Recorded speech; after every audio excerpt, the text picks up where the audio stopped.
Presidente Federica, oggi a Villa Manin la soluzione per le Camere di Commercio di Pordenone e Udine. Qual è il ruolo della Regione in questo accordo? Noi facciamo semplicemente da garanti, perché crediamo nell'autonomia ovviamente degli enti camerali che non rappresentano la Regione ma rappresentano i loro associati.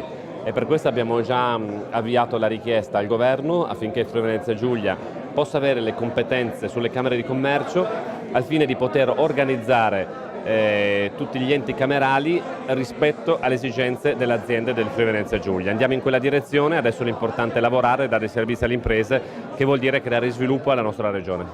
Si presenta questo accordo, questo ente come temporaneo, ritiene che sarà veramente così, che sarà possibile in tempi abbastanza veloci ottenere la competenza?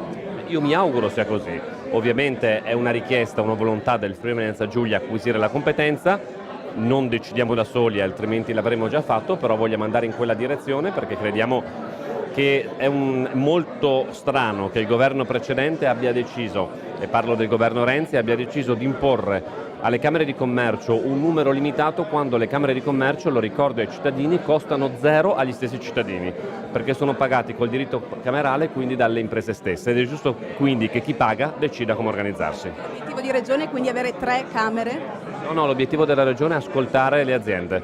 Le aziende, ovvero gli associati, decidono come organizzarsi e rispetto alla loro scelta noi semplicemente la recepiremo, perché volere imporre una cosa che alla Regione Friuli Venezia Giulia non cambia nulla se non quello che le aziende possano lavorare bene mi sembra una follia e semplicemente la solita malattia di voler imporre dall'alto quello che devono fare gli altri. Presidente, la stessa filosofia che traccerà per la riforma degli enti locali?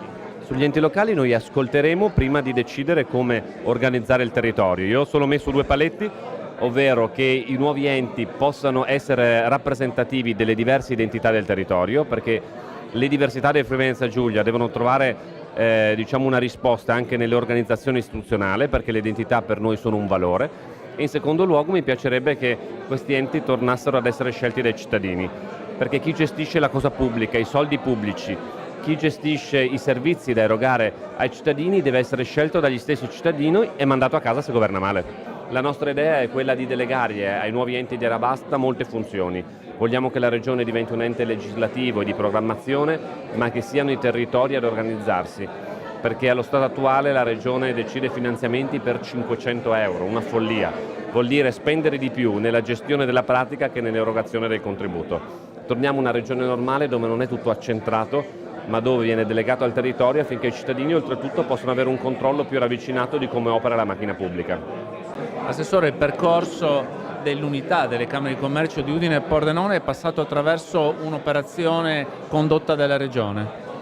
È un'operazione dove la Regione ha dato una mano, ma i protagonisti principali indubbiamente sono state le associazioni di riferimento e i presidenti di riferimento. In questi mesi è stato, come è stato detto prima, esercitato un esercizio, scusi il gioco di parole, di democrazia, insomma tutto bene ciò che finisce bene. Quello che a noi come Regione interessava è veramente far sì che i territori, le specificità del Friuli Venezia Giulia venissero rispettate, così è stato, e che soprattutto le imprese, trovassero una nuova casa, una casa ancora più grande in grado di offrire servizi migliori. Quindi una grandissima operazione per la quale io ringrazio davvero l'onorevole Agrusti, il presidente D'Apposto, il presidente Pavani, insomma tutti i protagonisti.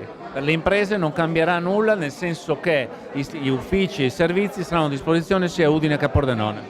Non cambierà assolutamente nulla, semplicemente un'unione di 2 forze, quindi 2 più messi assieme, insomma una grande forza.